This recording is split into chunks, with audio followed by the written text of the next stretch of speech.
Good afternoon, and I believe it's still good afternoon across both Ghana and Kenya.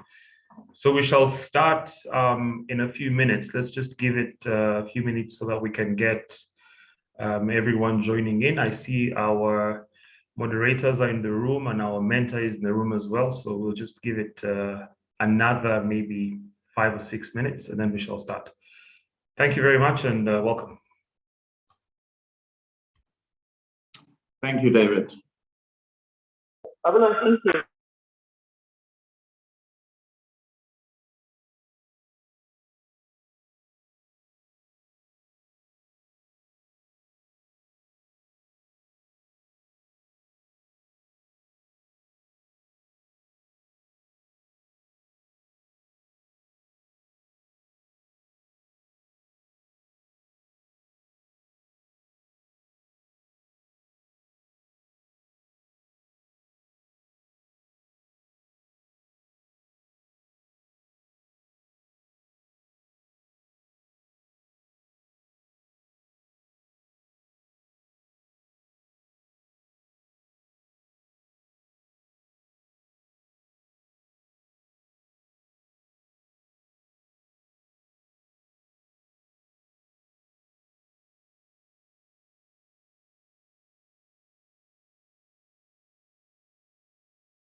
And just a quick note for anyone who is having any trouble with Zoom, or if you know any of your colleagues who are having any trouble with Zoom, this event is live streaming on the Aya platform, so you can actually watch it on the Aya platform. So we shall start in exactly 4 minutes.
Great. Good afternoon, everybody from Kenya and Ghana and the other people on this call who are in different countries all over the world.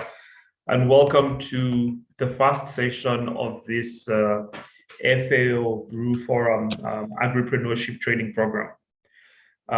Just a bit of housekeeping. We should kindly keep our microphones muted during the session. It is very important.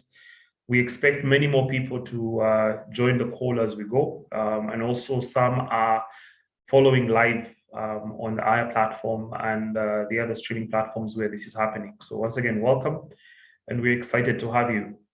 This agripreneurship training has been designed as a self-paced training, which basically means that you as the entrepreneur are getting access to resources that you normally would not, and you're able to learn about very important things that will help you build and grow your business. This project is funded by FAO and supported by RU Forum. And in today's session, we shall have an initial mentorship session where we will listen to a story of someone who is just like yourself, began a business from the university room and they've managed to grow it to export fruit juice across East Africa. Seeing as we are quite a small room, and I think more people will be joining us, I think I will pass on the introductions. I want to ask the representative from FAO if he can say over a quick 1 minute why this program is being set up, why we're doing this training, and what it means for you as an entrepreneur. So, Mohammed. Good afternoon, everybody from. Sorry about that. So yes, Mohammed, can you say something for 1 minute? Hello, everyone.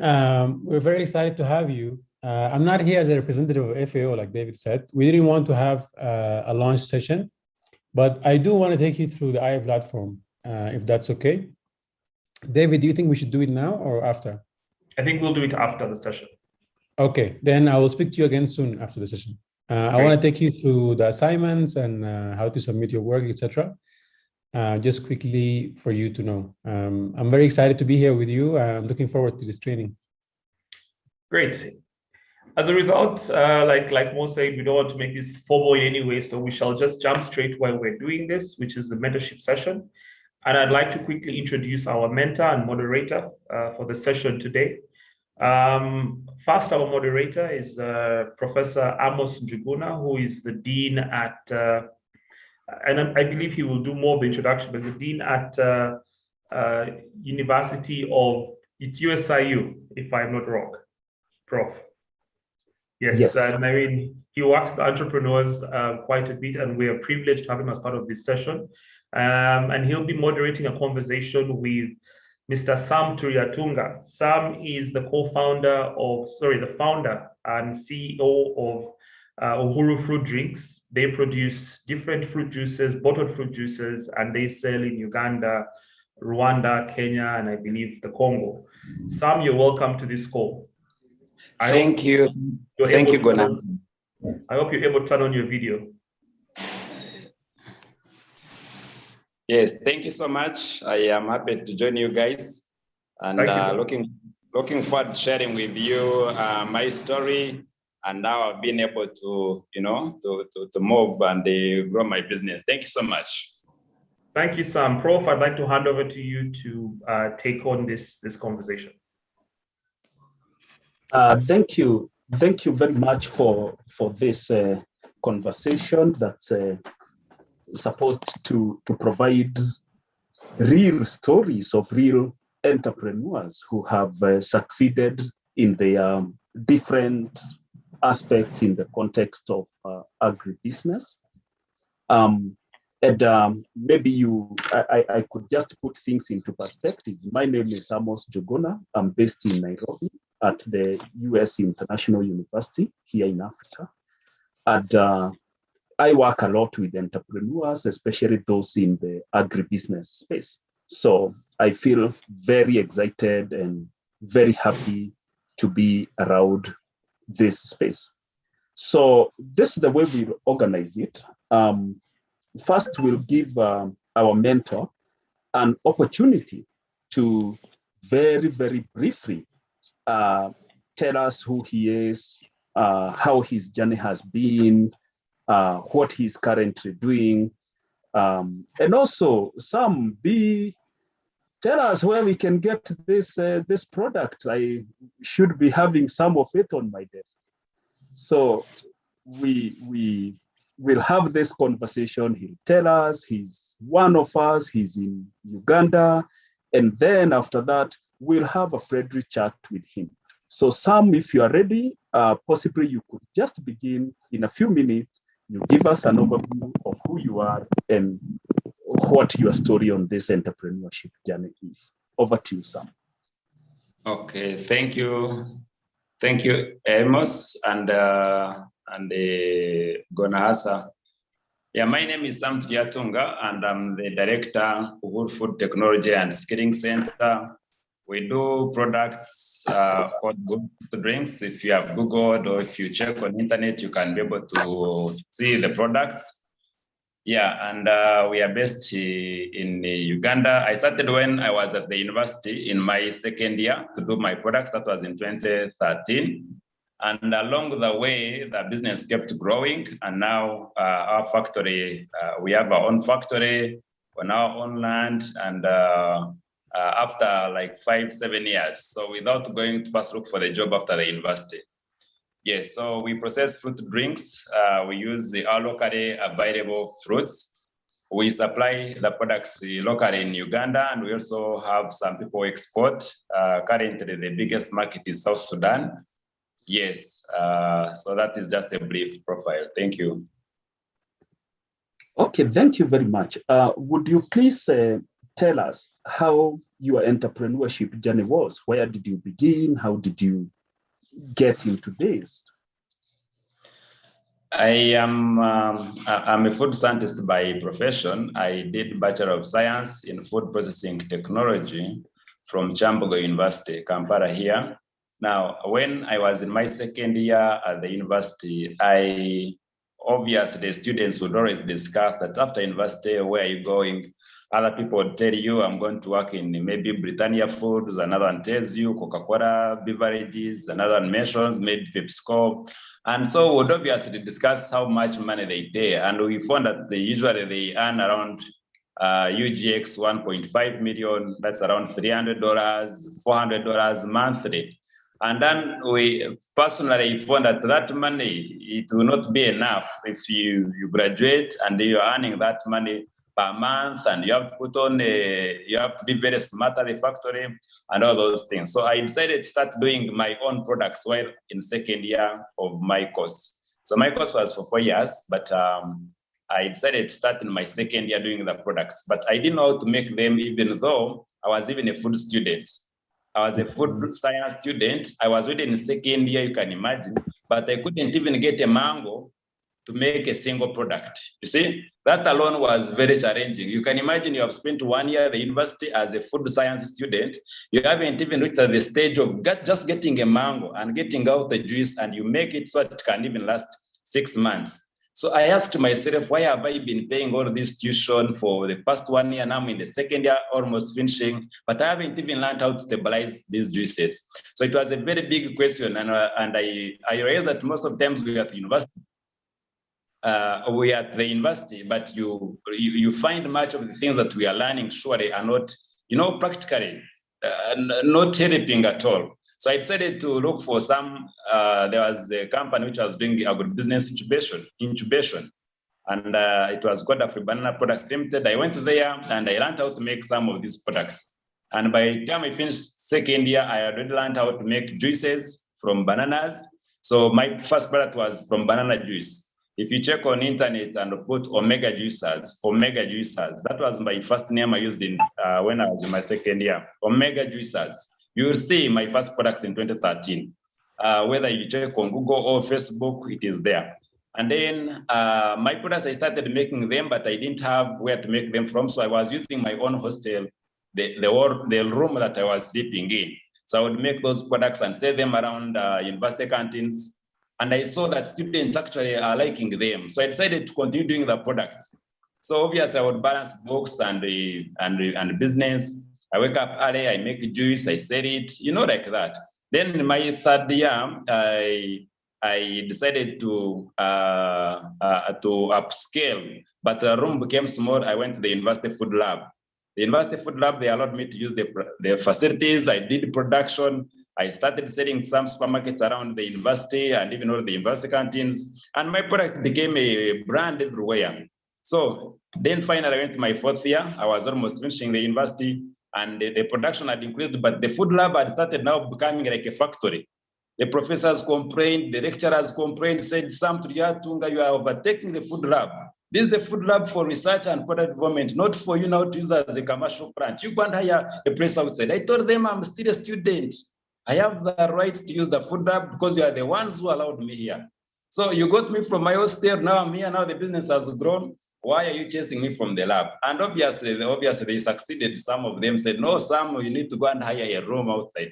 So I had to close my business for like three months because I was about to finish the final exams for the fourth year. So 3 months I closed the business. I told the customers, you wait, we're importing machines from India, the business will resume. Yeah, so they thought that we are importing and installing machinery, yet my production had ceased because the university management, some lecturers just had stopped me from using the facilities because production had overgrown beyond the lab. So it was very challenging, by the way. I finished university and I went to one of my relatives' place. He had a space which was free, an extra room. He said, please use the room.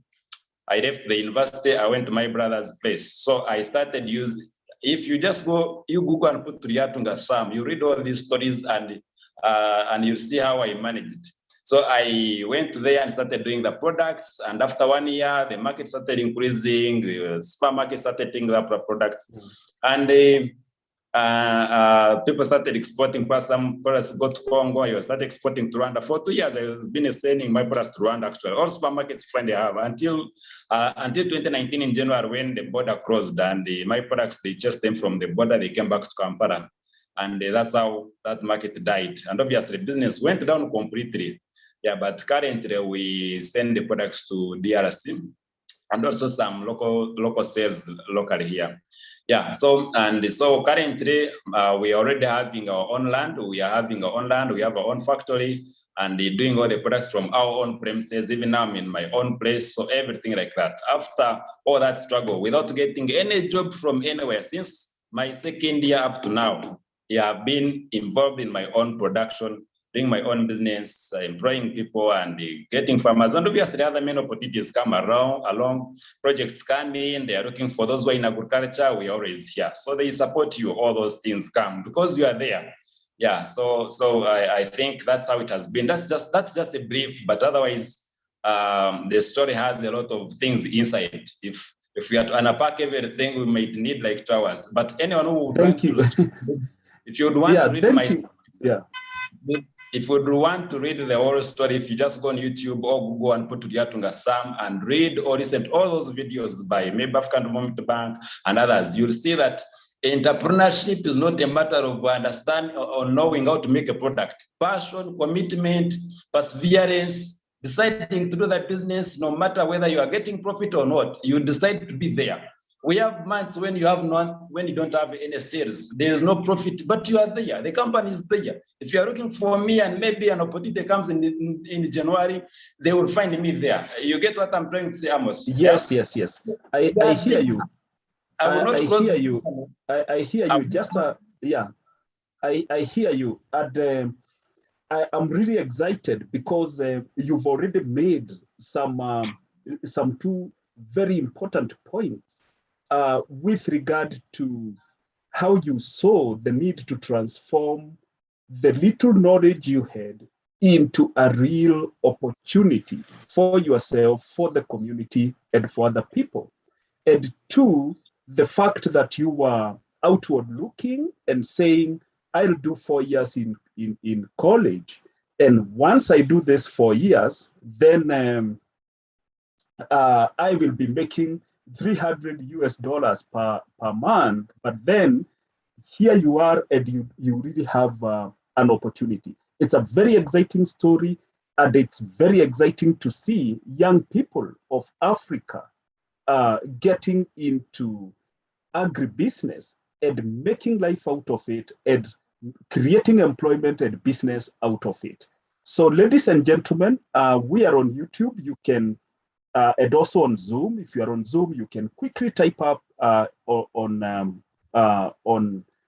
chat. You can type a question or a comment as we proceed. We'll be reading them through. We still have our mentor of the day. He's already doing very exciting things. And I will just come back to you, Sam. In the whole of this process, there were things that you had people saying, which you have about entrepreneurship, which you have later come to know that they are not true. There are things you have heard, what others call myths. You've heard about them, but in your experience, you have proven that these are not true. Do you have one or two at most of those things and that you can share with us? Okay, yeah, obviously those are the main of them, because you see those guys at the university in our fourth year, those guys said there's no capital. It is not easy to manage a business with no capital. It is not easy to manage a business without connections here and there. And I think some of those things are wrong. They are wrong. I mean, depending obviously on your aspirations, on how big you want to be. There are people who have a lot of pressure. He wants to burst in one day and he's a rich guy, is up there. But you see, with entrepreneurship, it is different. Yeah. The point is, do I have my products? My products are there. Okay.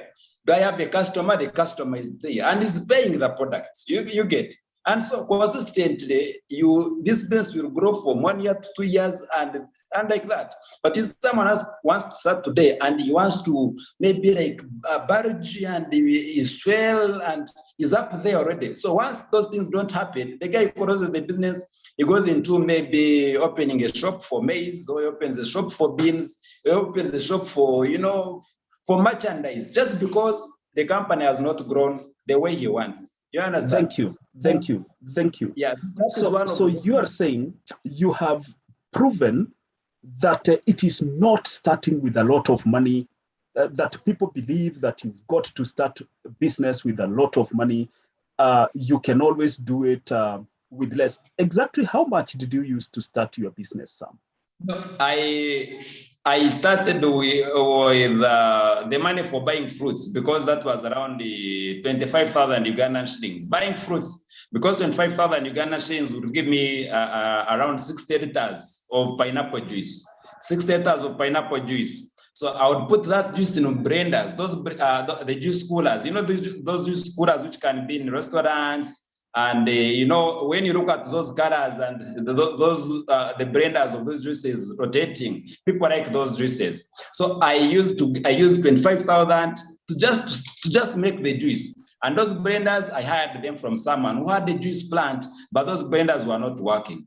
So yeah, so I hired those juice coolers and I made profit for 2 weeks. That was the first start. I made profit. I was just using his machine.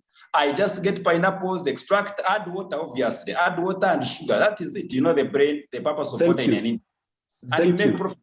Yeah. Thank you. A person in Ghana is seated there.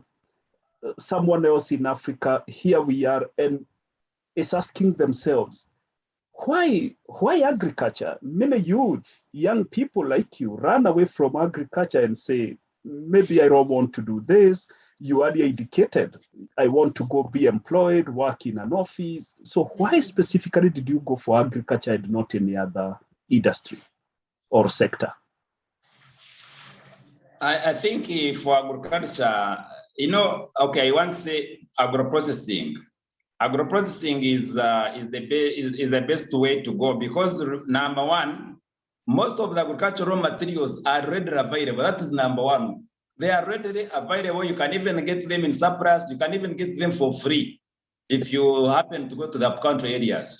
That one is number one.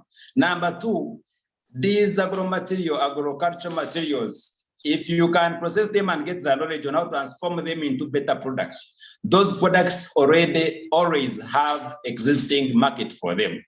Whether you talk of maize, whether you talk of fruits and vegetables, the final products from all these agricultural materials, they always have market. They are there because we are importing all of them here. We are importing honey, we are importing juices, we are importing even milk, we are importing maize, all of these products. It's a matter of how do you process them into shelf-stable products, products which you can supply to the supermarket and they don't call you that your juice or your product is spoiling, products you can export and customers are not complaining. So if you can stabilize the products, from these agricultural materials, so you have already a market, people are already there to take up the products, yeah? And then another thing is that most of these products, if you look at them, if you can improve the packaging of these agricultural materials, the products, maybe it is maize, how you package, it will determine whether people should buy your maize or should not buy your maize, you see? Even the juice, the way you, yeah, so packaging. So if you look at those three things, but the most important thing is that most of the agricultural materials are readily available and always in surplus and sometimes available for free even. Thank you. So what I'm learning from you is that as entrepreneurs, we should begin from what we can see. We should begin from where we see that we will have a cost advantage. For example, if you say that the fruits are relatively cheap and we can very easily get in there, especially because we are not having a lot of capital. I really thank you for that observation.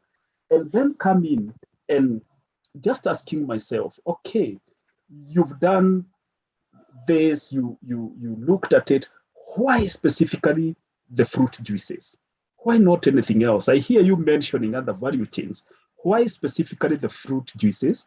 And how did you know that that is the opportunity for you? I actually started with banana juice. And maybe members, I don't know whether you have done some bit of Googling or what, but you need to know it from today that Uganda is the second largest processed producer of bananas in the whole world. You get your country, you Google about your country, Google about any country you come from and put Uganda. Uganda is the second. Number one is India. But unfortunately, most of our bananas, they remain at raw material stage. They are never processed into the final products. You understand? So, and even we are not among the first 10 or 10 countries exporting bananas. No. So most of the bananas, they remain in the garden and you can even get them for free. 1,000 Ugandan shillings in season. A big bunch of banana of around 40 kilograms. You can get it at $50. $50 here in Uganda. You can look about it, check on Facebook on bananas about Uganda. You can get bananas anywhere, even lunch. Every person here, you can eat 2 kilograms or 1 kilogram of bananas a daily basis. Lunch, breakfast, supper, it's bananas. So I decided to do value addition to bananas because the raw materials were readily available and in surplus. Thank you. Thank you. Yes. Yes. Every time we already have and the other fruits, and that's how fruit processing entered in. And I got connected into that. That's how I end up in that sector. Thank you. Thank you. Every time, you are right. Every time I visit Uganda, matoke is my main plantain. While made in different ways, and I agree with you. But I'm just punctuating that your opportunity really, you identified your opportunity really by discovering that lots of bananas are being sold raw, and you found that you could easily transform them into a fruit juice that can sell.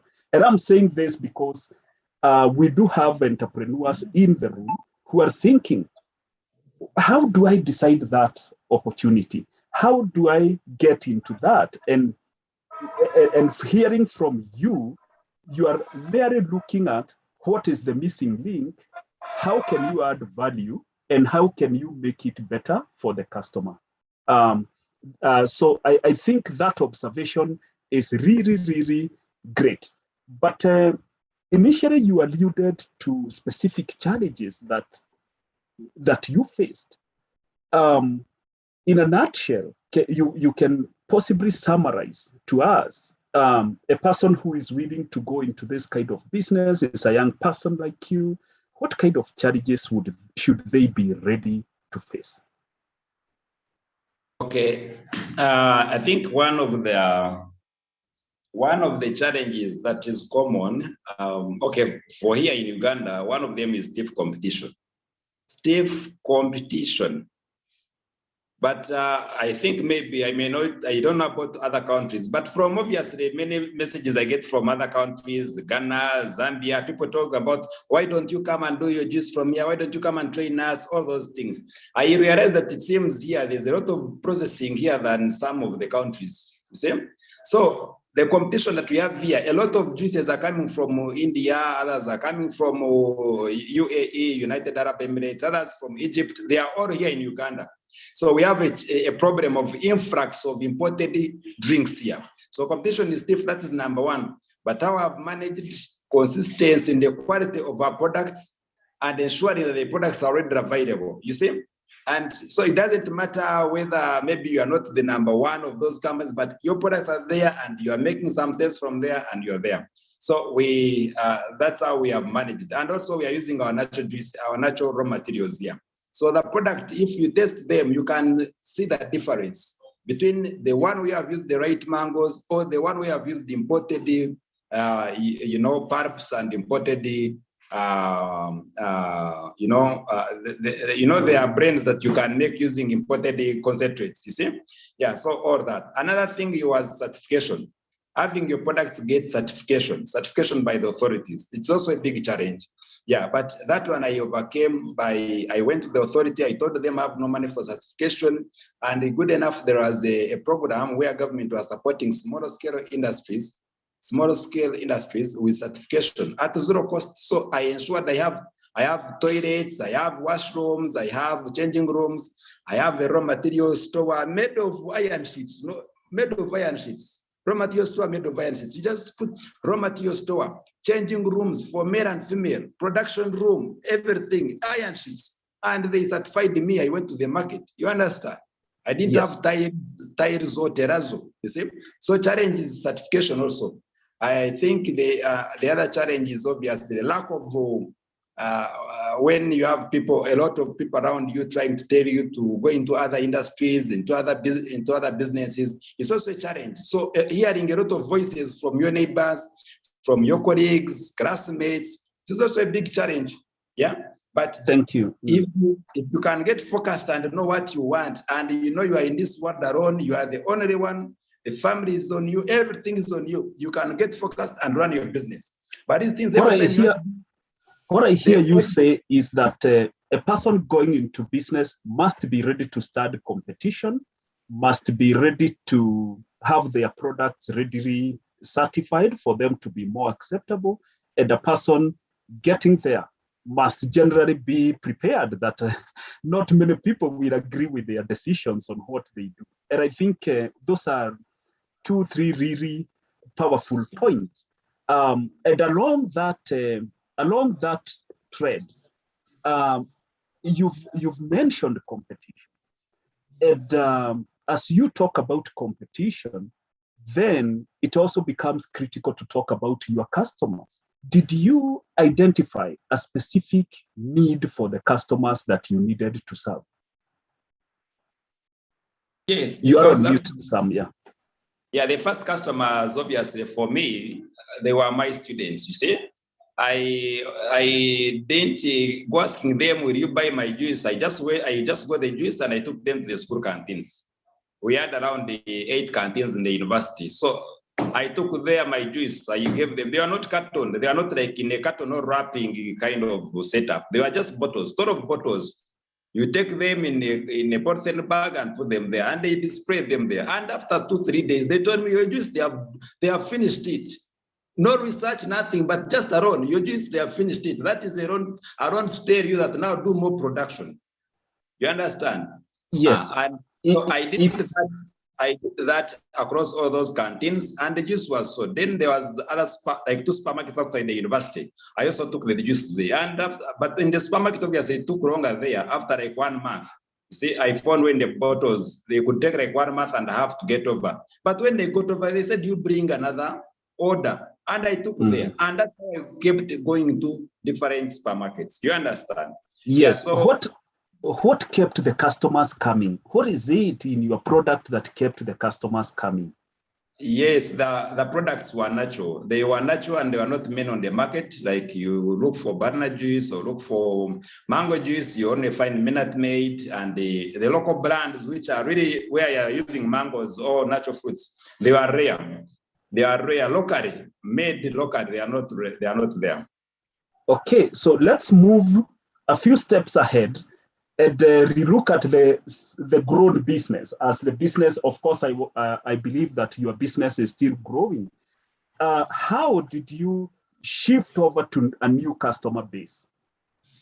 Because at the moment you are even exporting and much broader base now beyond the school. How did you move? How was that movement journey like? Okay, just like, for most of the businesses, there's no specific formula that you use to, say I skip from here, from this now students, then I skip there by calculating X and Y. You guys just go to those big supermarkets and I talk to them. Obviously, they require a lot of things. They say you need to have registered with Uganda Revenue Authority. You need a TIN, tax identification number. You get that. We need certification. I'm already certified. You need invoices, which I didn't have at start. You get them, and you are there. And the people who are obviously who are foreign in this country who are always in those supermarkets and they like the products. They get the number and they call you. I would like to send your product to this country. Yeah, and they meet you and you agree the pricing and you start giving them the products, you see? So that's how, but I really don't think there was too much research that I went into different supermarkets and I have a research report on the market, maybe availability in Uganda. No, I didn't do that. But thank you. But one of the things that you are sharing with us today, for anyone else who is seated there, they are trying to move from very small business and they want to move over. You are advising them to first look for market, like the way you looked for market in the supermarkets, ensure they are properly certified, and most importantly, also be consistent with the product that they are offering. And those are the 2-3 points that I picked with you, which I think they are important. Now I want to before I will open up the conversation to all of us who are in this team. So I want everyone, having listened to the story, to quickly note their questions, because I will open up in a few minutes and I will allow anyone who lift up their hands to ask a question. But back to you, Sam, and thank you. Sorry, today we are keeping you talking and talking, but we are enjoying the discussion. My next question to you, broadly, I would want to learn from you, Sam. If you were to go back in time, if you were to go back to the point at which you were starting business, what would you do differently?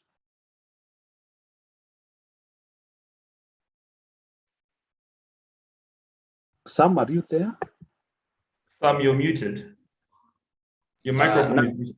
Yes, if I'm to go back to my beginning, what would I do differently? Obviously, in the beginning, obviously, for like 2 years, I didn't have certification of the products. The parts were not certified, and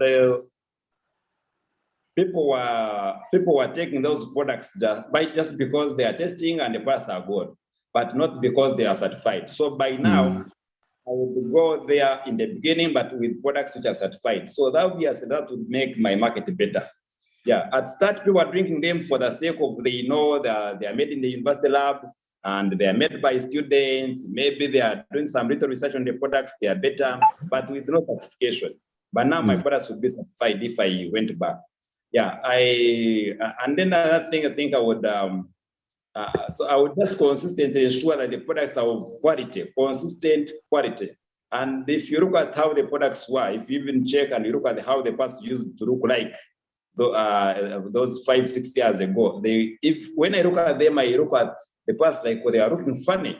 You see, they are looking funny. The label, the picture, everything. I wish I had the opportunity to share with the pictures of the products right now. The current pictures of the products as of right now, completely different. So you wonder, how was I selling those products, by the way? Even if they give them to me today, that I go and sell them, I cannot, because you can wonder how people are drinking them or even how they look like. Yeah, so over time, you realize that things keep changing and you keep becoming better, continuous product improvement, all those things. Yeah. Okay, thank you very much. And I'm just curious, did you work with anyone? Did anyone hold your hand, for example, like a mentor? Or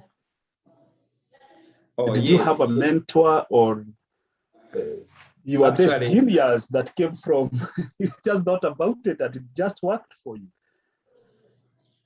Actually, it was a mentor who held my hand, because I couldn't manage, even at university, I couldn't get that training to stabilize the juices.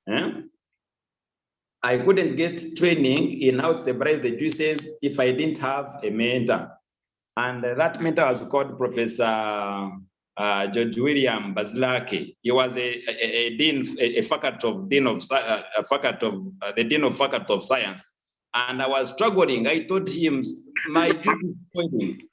My juice is spoiling, and I don't know what to do. And we haven't reached third year where you can train us on practicals. I'm still in second year. I don't know how to even make this juice not spoil in the market. Yeah, and they trained me. It took me to one of the companies she was leading, Agripreneurship Products Limited. Yeah, if you can check about them, the company was called the Agripreneurship Products Limited. I went there and I got training in stabilization of juices. While as a student, so I went and did internship there, and I learned how to stabilize the juices. Yeah. And it was doing agribusiness incubation for startups. Well, we're around 15 students, but it is only me still in the industry. The rest disappeared into other things. You see? Yeah. So it was that. He's my mentor even right now. He's still, he has been with my hand every time. At the university, those guys wanted to chase me from the lab. He told them, please, can you leave the student? The student came here to study food processing. He's practicing food processing, but now, why don't you want him to do production? You see? Thank you very much. So what I'm hearing you say is that you had a mentor, and it's extremely important for all of us because it's a learning lesson. It's important to have a mentor who understands the kind of business we are doing. For example, Professor Bazirake understood, the professor very well understood fruit processing. He is in this area. He had held you, and he ensured that he has trained some. And to me, that's powerful and an important lesson that all of us should take, that having a mentor and simply asking someone to guide you through the journey can be very instrumental when you are growing your journey as an entrepreneur. I see someone's hand is up. This is Matthew. Matthew, you can unmute and ask your question, please. Straight to Sam.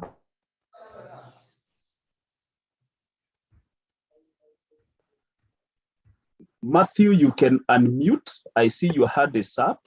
Unmute and simply talk.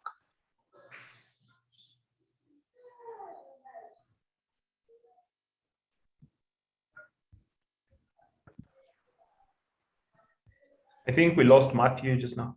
Oh, sorry. So then we'll get back. But I see Edmund is saying, thank you, Sam. Your story is inspirational and motivating. So what would you say to that?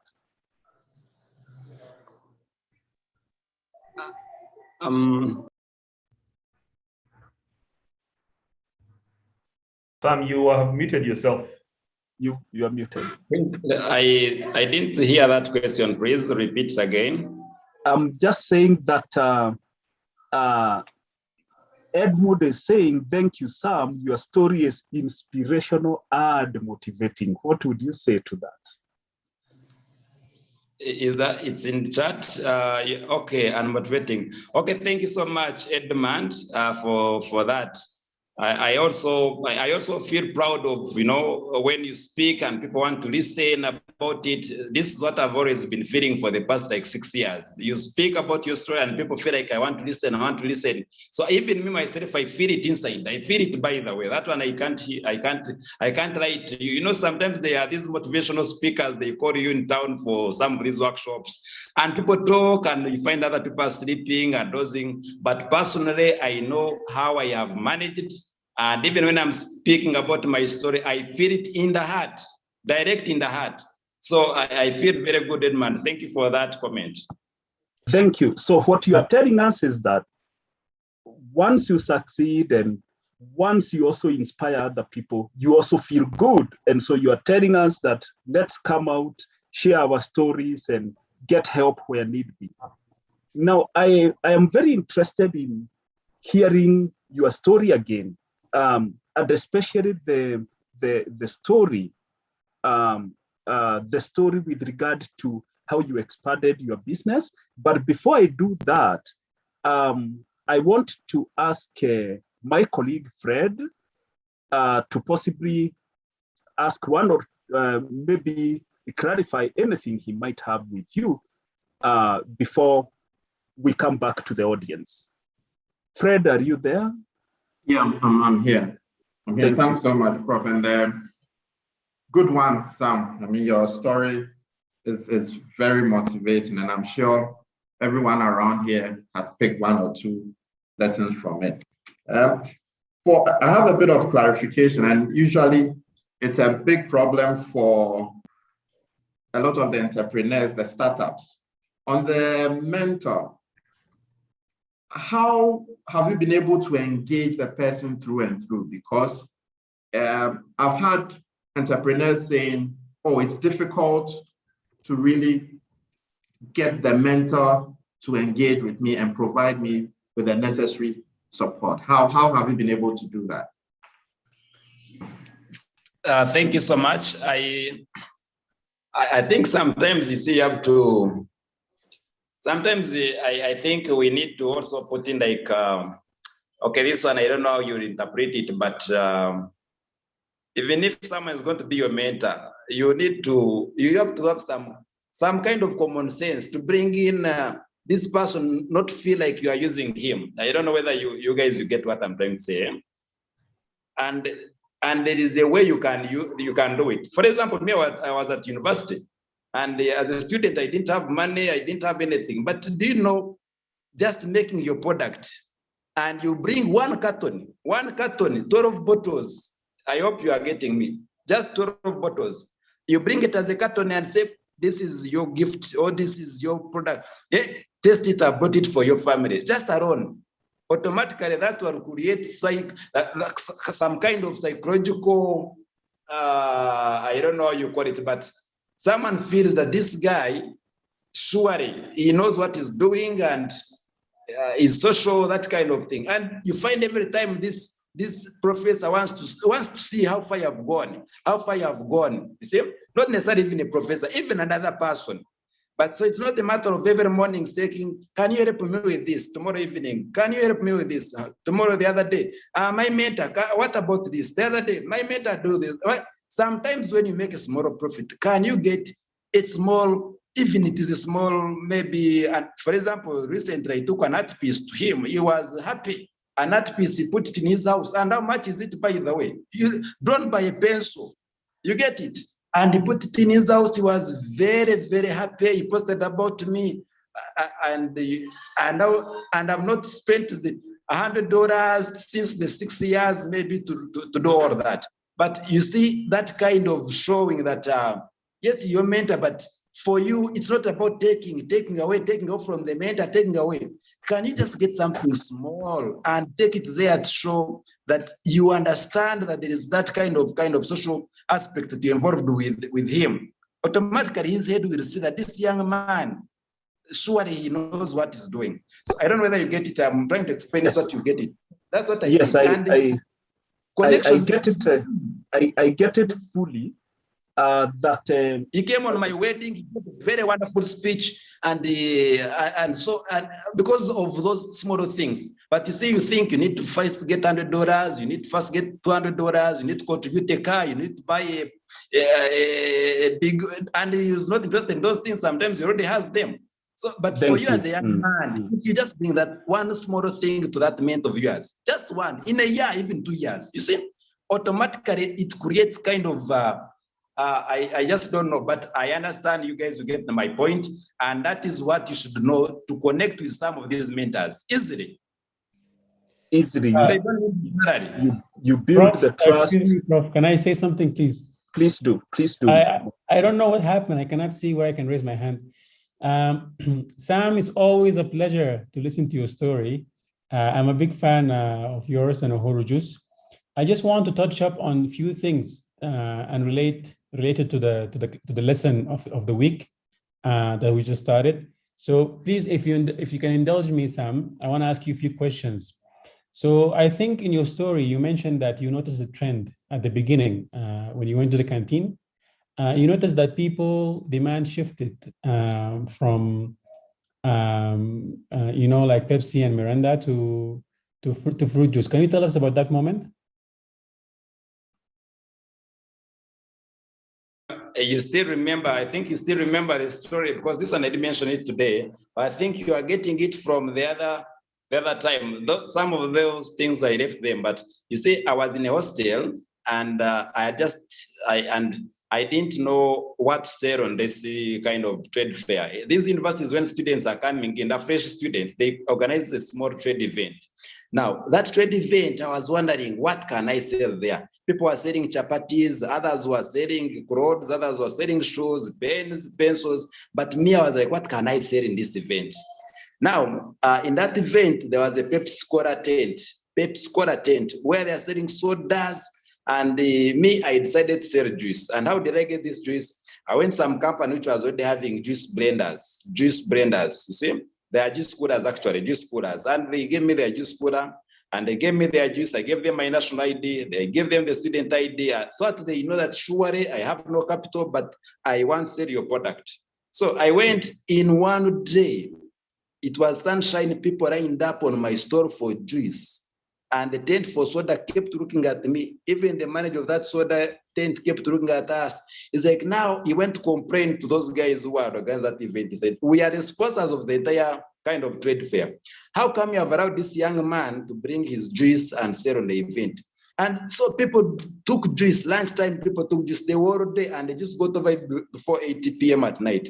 And that's when I realized that if I continue doing this business, people are going for more of these healthy foods than those sodas. They left the sodas because they had no, there was a better option. And they complained, they left me. They told me this is a student, so there's no way we can chase a student from a trade fair. And so I think that's the issue you're asking about. And I think people automatically, even you yourself, when you organize a party, and there's a juice cooler machine, and then there is a fridge for soda, you will see that most people are asking for juice. This one is common everywhere. And that's how I realized that, so it means people prefer juices, natural juices, than these sodas, carbonated water and some color. And that is it.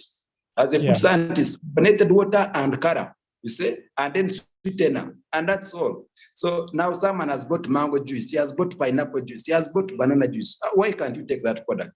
You see? Yeah, thank you. So I think that's also a part of a larger trend that people are starting to be more health conscious. So you build assumptions that there's a demand for this product, but then you didn't go all in. You touched on your story today about the process you went through from having this assumption to having a company, but you didn't go all in. You had some experimentation. You did it step by step. So you mentioned today the story that you started teaming up with your friend to sell juice, and you actually made a profit for 2 weeks. Yes, that was for 2 weeks. I made a profit of around it was approximately around 500,000 Ugandan shillings for 2 weeks in that university event of ours. I was at Chambogo University. Then another week, there was the same program, the same trade fair at Makerere University. I was not a student there, but I went there and told them, I want to sell my juice in your trade fair event. They said, you pay. I paid 150,000 for the store for 2 weeks. And I tell you, people took my juice. I was among the first people to start selling those juices there. They used to sell shoes, sell clothes, sell things that students want, but juices were not there. It was only maybe Coca-Cola, Pepsi Cola sponsoring the event, and other companies selling beer products. You see, I brought juice and I made a name, by the way, and I sold juice for like 5 years in those events, by the way, until when we started packaging and now going to supermarkets and all that. Yeah, so I made more in a Makerere Bazaar, and that made me now plan to stabilize, make the products in bottles that can go to supermarkets, you can export. But at that point, as he's asking you, I was selling fresh juice. So you leave it, the next day it spoils. If people don't drink and it rains, that's a total loss. All those are some of the challenges. So I decided to stabilize my products so that I don't keep making those losses, you see? Yeah. Yes. So it's basically what happened. That is great personal initiative, Sam. So you had a problem in your hand that the food expires, the juice expires. You already have skills. You're a food scientist student. You had technical skills. You had mentors. You had a proof of concept that this works. You had profit, but now you have an issue. So these skills you don't have how to stabilize the juice.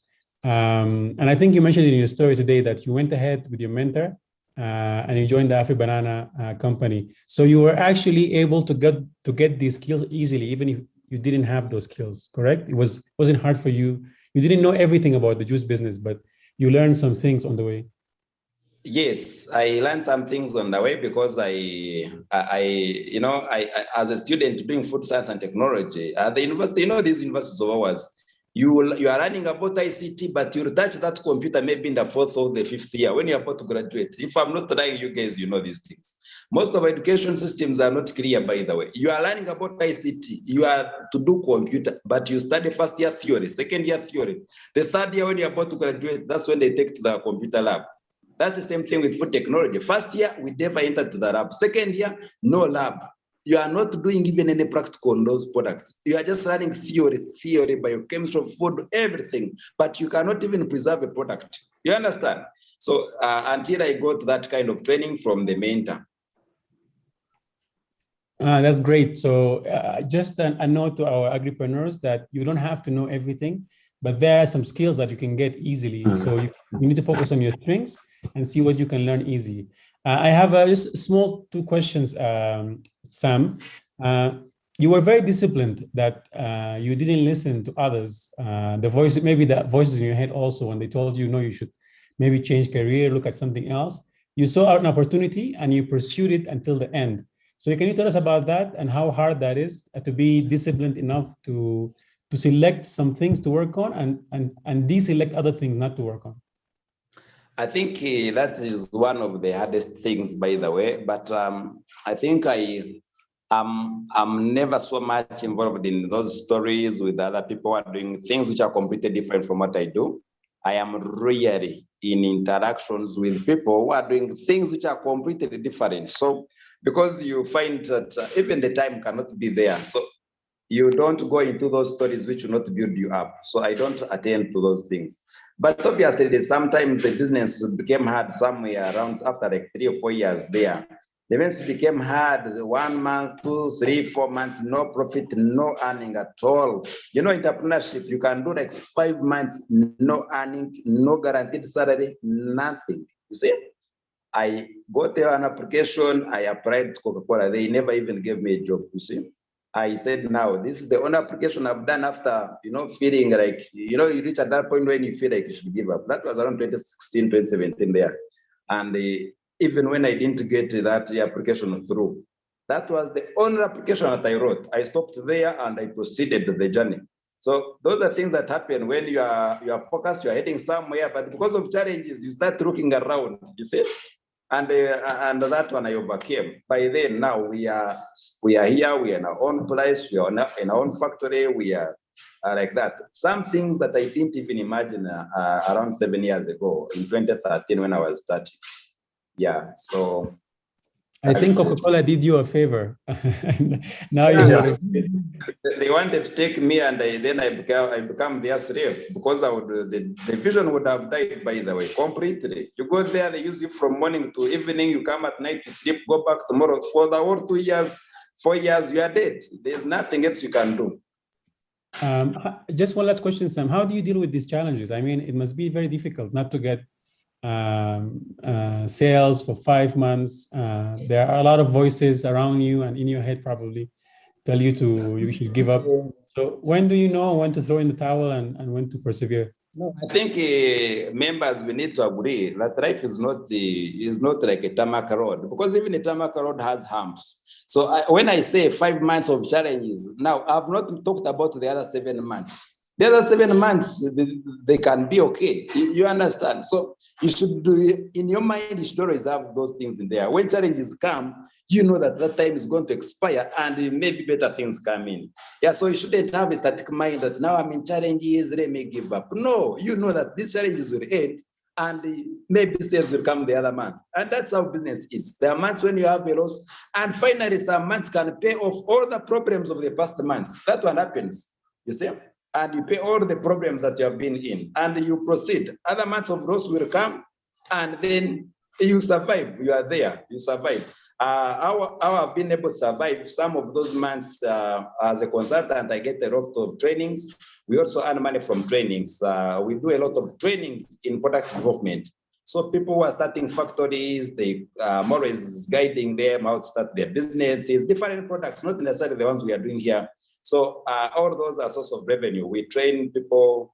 We even have a training center where people come and skill and learn how to make different products.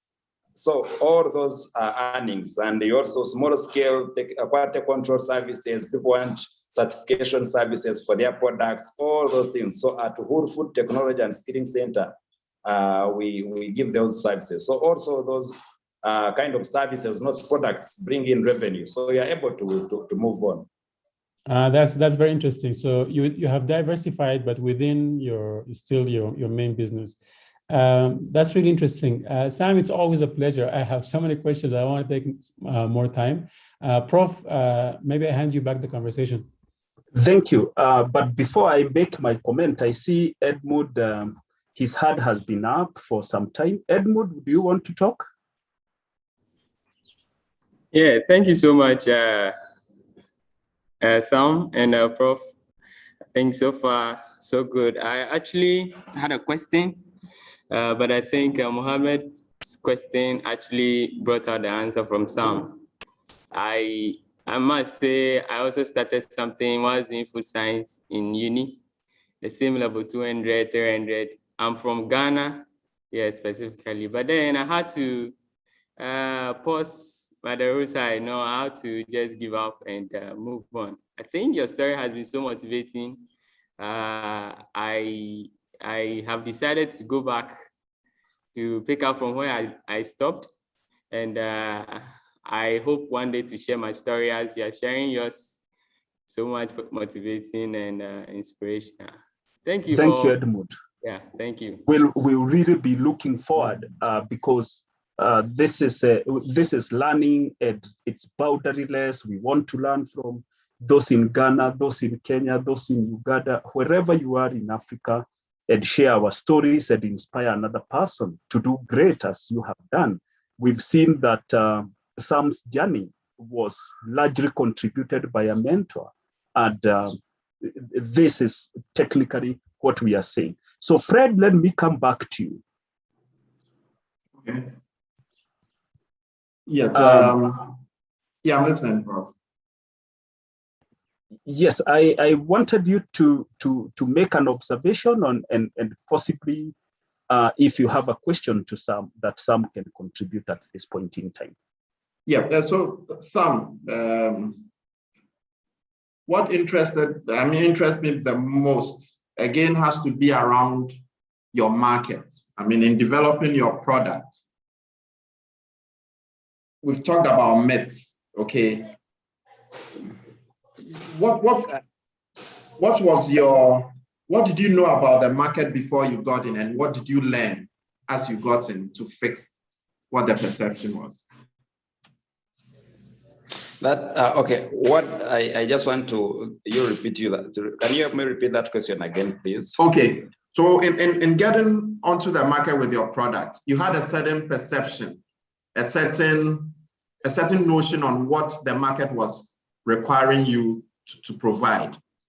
How different was it when you put the product on the market? Okay, I think one thing one of the perceptions I had was those people would. I thought those people would be buying this juice in one day. The bottles are over. The consumption. I thought people would just drink and first go over get over industrial in maybe few hours or 2 days. But I find it's different. The products have to be there and it's a price per market, and it takes 1 month even when they are buying obviously, but they are not yet over, depending on how many have supplied them. Yeah, so it is,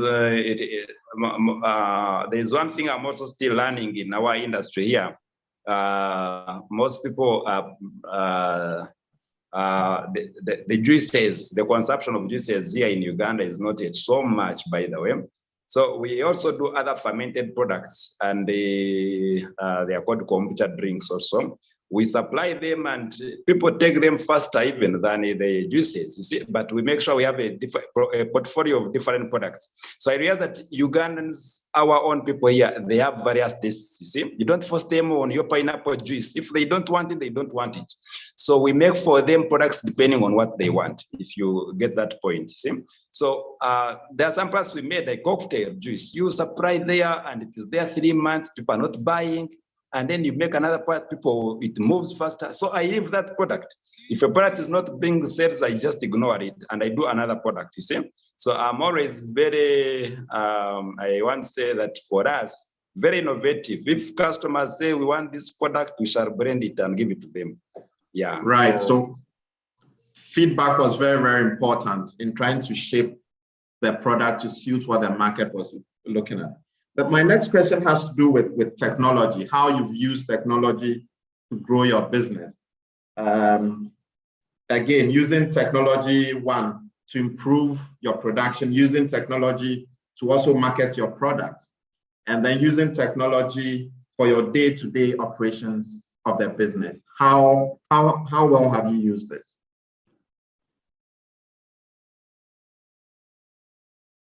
You're muted, Sam. One of the challenges that we always had was on packaging the products. You see, we're using manual means where you get the products, stabilized, pasteurized, and fill into the bottles.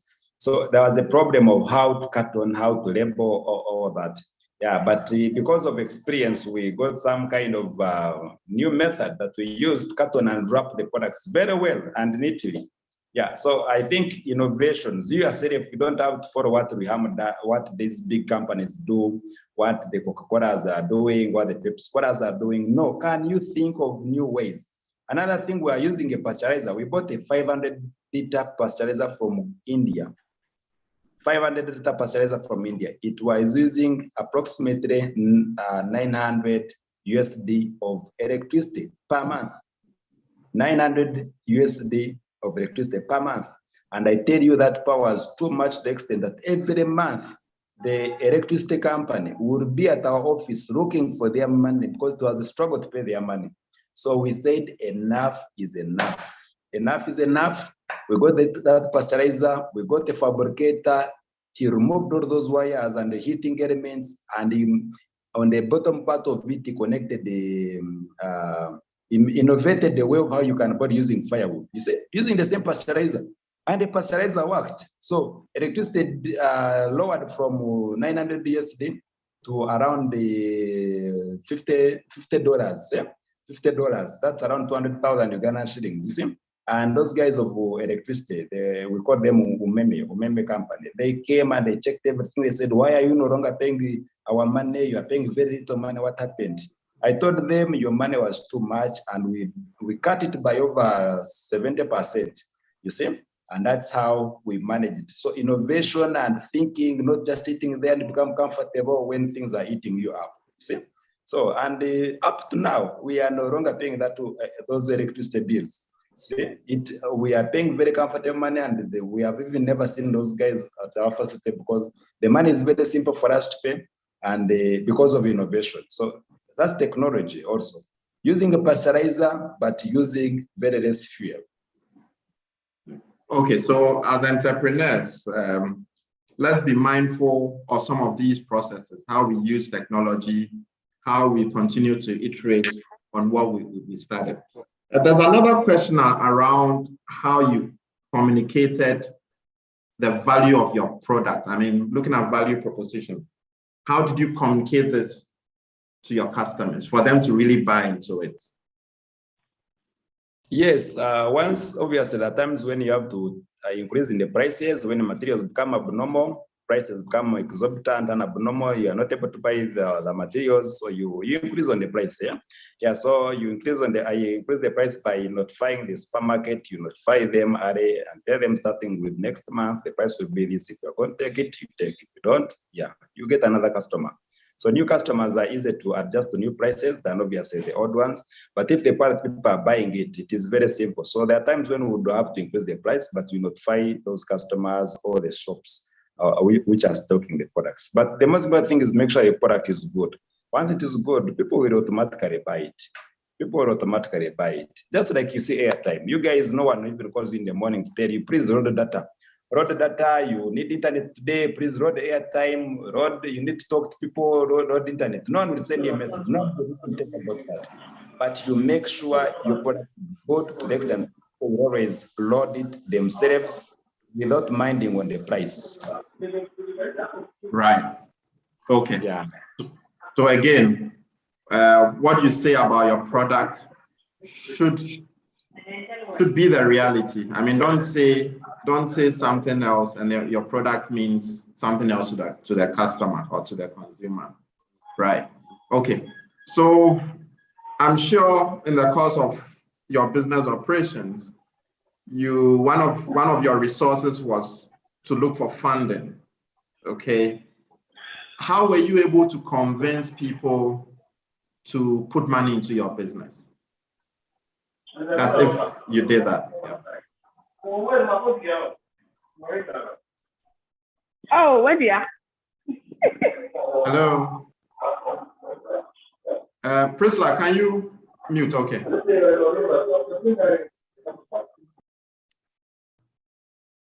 Thank you, Priscilla. Right. Sam, did you get my question? No, that question, I didn't get it. There's background noise. Okay. So I'm looking at how you pitched your business to friends, to potential investors, to kind of put some resources into their business. How did you do this?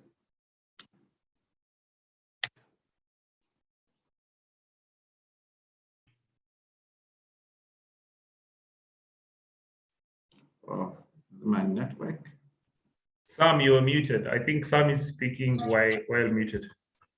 The question, maybe if you can type that question here or you repeat where I think the question is about how you raised resources for your business. How did you pitch to your, Okay. Did you raise money from anybody? How did you pitch? Okay, I got money from friends and family.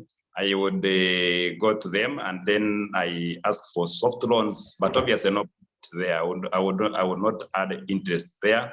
So they assist you with money for buying fruits, so buying mangoes or buying bottles. And after you sell, that money goes back to them. So I give them. So much of the money I used, by the way, it was just from friends and family. Yeah, just to start and get bottles and all that.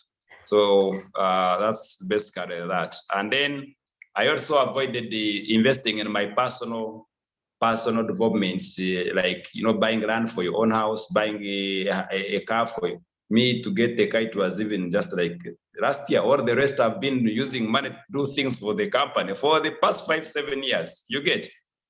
But going to the bond and buying a car for myself, it is just like last year.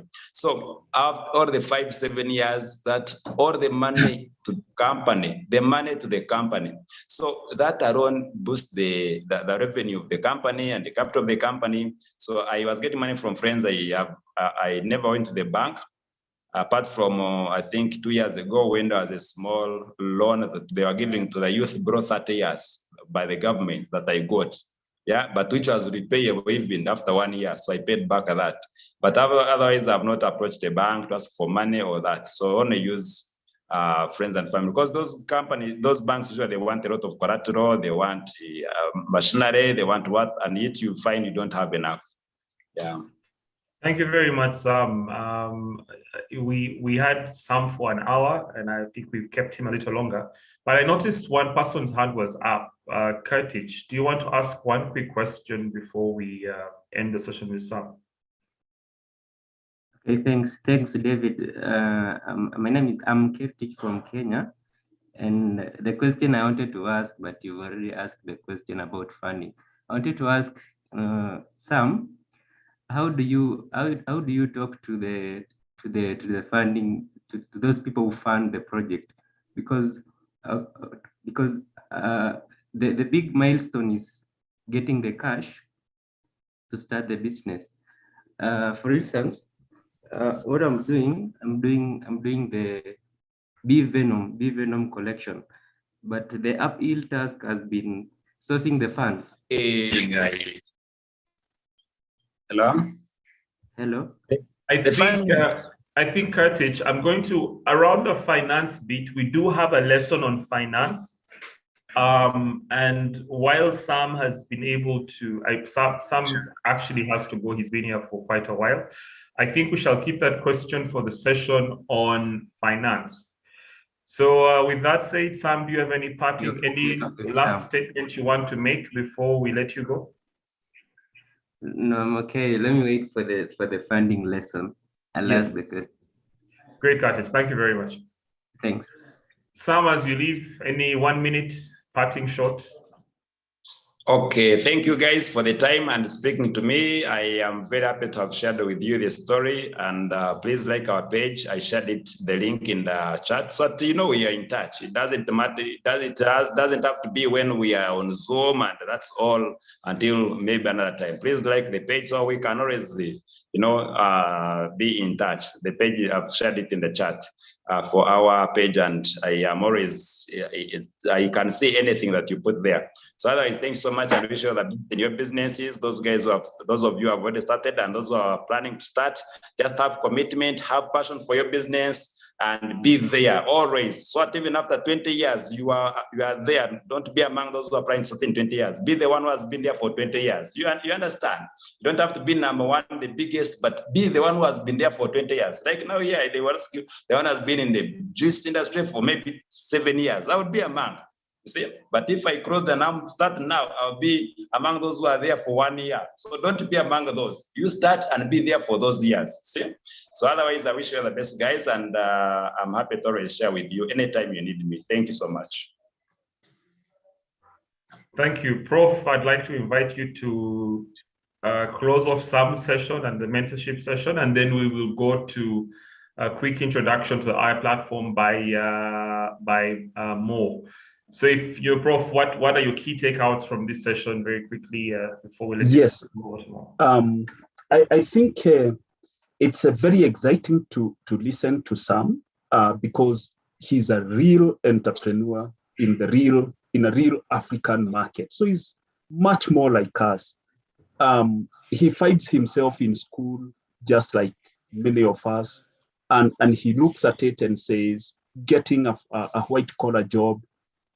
He trades off to do his agribusiness, identifies the market, notices that nobody is packing fruit juices, and then he decides to do that, starts small, and with what he has, very importantly, gets a mentor who helps to train him and lead his way into business. And along the way experiences numerous challenges. But what does he do? He perseveres. He decides that I am not going to quit. I will remain here. I will keep improving the market. One thing I've learned about Sam is that he was never static. So he kept growing. As he grew, he kept growing the business. He kept learning new skills. He kept consulting with his mentor. And he is where he is because of some of those skills. So David, I think from my end, That's what I would encourage colleagues in here to do, to stand firm and not to withstand that competition and keep innovating their product. And most importantly, the government part. He went ahead and ensured that the product is certified. He went ahead and registered with the Uganda Revenue Authority, just to be sure that they will not give you problems when you start doing your business and as you run your business. Over to you, David and Sam. Thank you very much for sharing your story. We'll surely keep in touch with you through the social media platforms you've provided. Thank you. Great. Thank you very much, Prof. Sam, thank you so much. Feel free to leave the call whenever you're done. We appreciate you for giving us the time. I would like to now hand over to Mo to quickly take us through the IR platform and maybe any other questions that may arise. Thank you, David, and thank you, Sam. What an exciting conversation. I hope everyone enjoyed the conversation as much as I did. I hope you can see my screen. Yes, we can. Okay, good. Yes. Great. Welcome to this course on agripreneurship. This is the landing page for the course. I think you've all been here. So if you go to course materials, it takes you to this page where you can see the lessons. So you should start with overview, which gives you an overview of the course, some guidelines on what to do, what not to do. And there's a video by our colleague, Victor, who is the host and the community manager for the IR platform. It's quite a long video, it's around 20 minutes. It's gonna give you all the details you need for you to navigate the IR platform and the course, but you can then skip to, I think, the last 10 minutes if you want to focus only on the course. So this is a self-paced course, as you all know. So you won't have any instruction from us. And we have an emphasis on peer-to-peer learning. So you have to learn from each other. So we basically rely on your sense of innovation and self-starting for you to be able to navigate yourself to this course. So what is required from you is to go through the lessons. Every week, we're going to post a new lesson. Now it's lesson 0 on introduction. So if you press here, you can see the slides. You can either go through it like this. You can press this button here to make it bigger, to expand. If you click on the first lesson, you will have a better view. So you can just click right to see it slide by slide.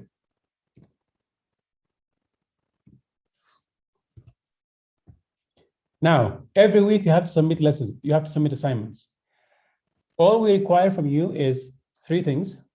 You go through the slides, submit your weekly exercises, and then you have to give feedback on one other submission of your colleagues. Where do you give feedback? You go to topics, and you will find 2 groups. You find where your group is. We have different value chains for each group. Aquaculture, cocoa, groundnuts, fruits and vegetables in group 1. Group 2 has poultry, maize, and fodder production. So you find, don't go to both. They are the same. Just find which one is your group, which one is according to your value chain. And you go to your group, let's say you're in group 1. I recommend that you press this, maybe in your screen it's like this, it's the list view. You can switch to feed view, which is much better. And then here, it changes the feed. So now, according to me, it's the last activity. So this is the last thing that was a comment. It comes first. So you can change it to date created. And that gives you the exercises in a way that it's meant to be answered. So as you can see, there are 4 questions you can find here. It's exercise 0.1, means lesson 0, exercise number 1. Lesson 0, exercise number 2, and so on. So you land on this page, you have to answer all the questions, and you have to comment on one submission. We did an example for you here with the trainers.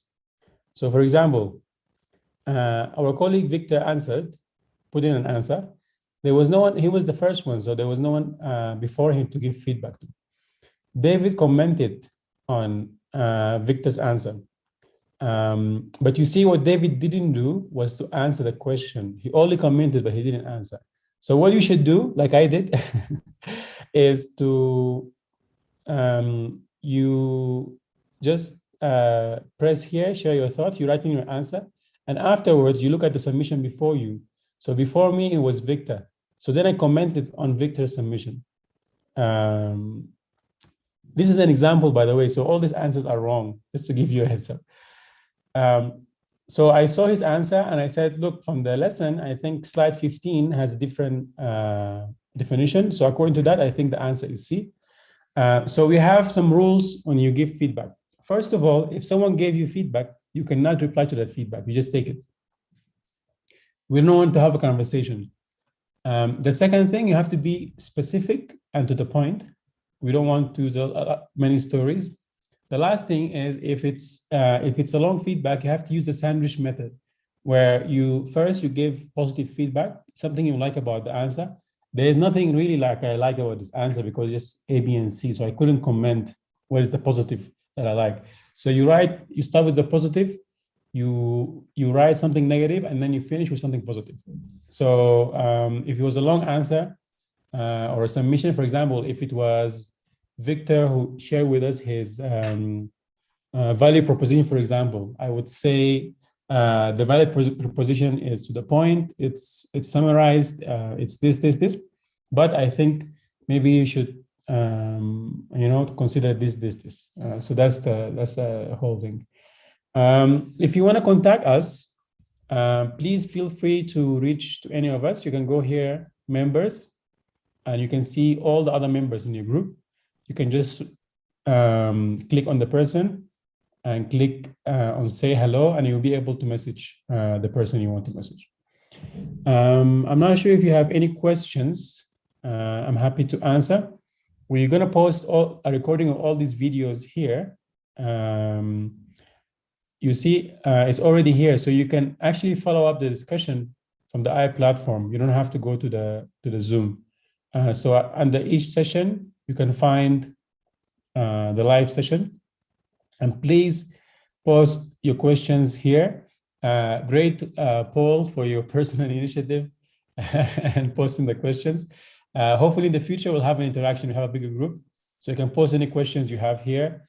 If you have any questions about a certain group or topic, so you just go to the page and you write. That's it. I'm not sure if you have any questions.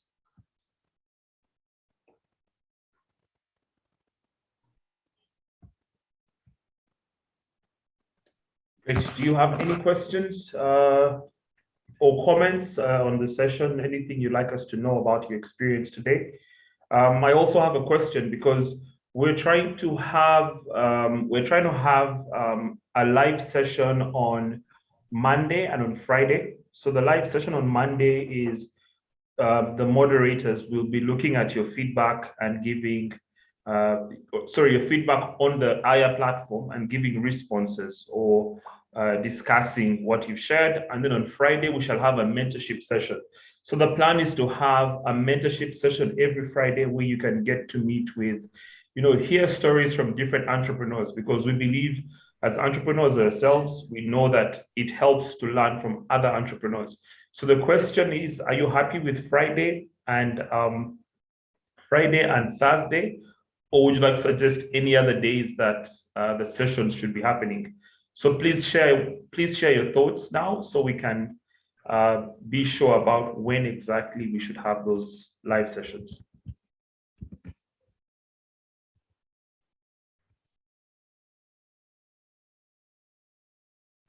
Does anybody have anything they'd like to comment? Are you okay with sessions on Monday and Friday?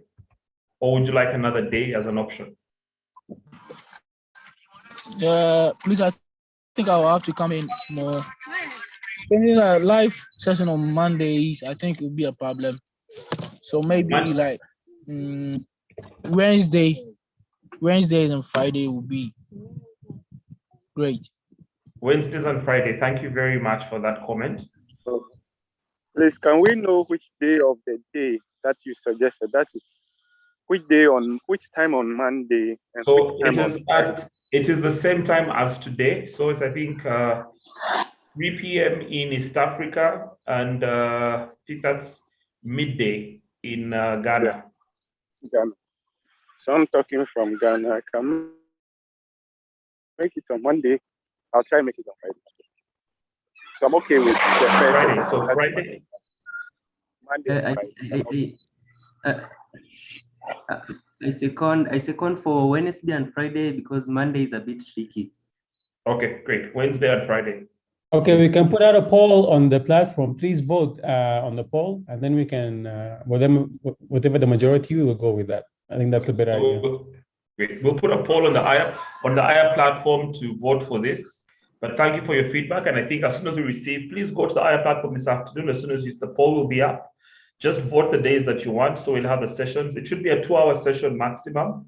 And the whole point is to make sure that you can have it as much engagement as possible during this process. And remember, it's a self-paced training. So the idea is do it yourself and be able to learn. But we're doing this also to make sure we can put this online for other entrepreneurs like yourselves across Africa to get access to it. So you feel free to share whatever feedback you have as we build this. Great, thank you very much. Mo, do you want to say something before we close? No, thank you very much. Maybe you can now stop the recording of the live session.